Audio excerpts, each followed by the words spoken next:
and Benjamin Pumpernickel received $10 each for their weekly allowance.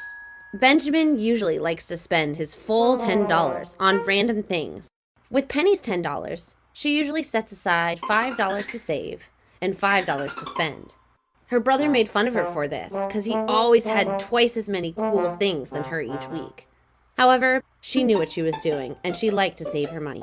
At the end of the year, Penny had lots of money saved in her vault. And one day, her friends invited her to a theme park. She asked her parents' permission. And at first, they said, "I don't know." But when she offered to pay for the ticket all by herself, her family agreed. Benjamin overheard this conversation, and he wanted to join too. "Okay, if you can buy your own ticket too, then you can join your sister," said his mom. However, he only had $10, the money he got earlier this week from his allowance. You may have a jar full of pennies, pockets all filled up with 20s, but if you keep spending all year, your money soon will disappear.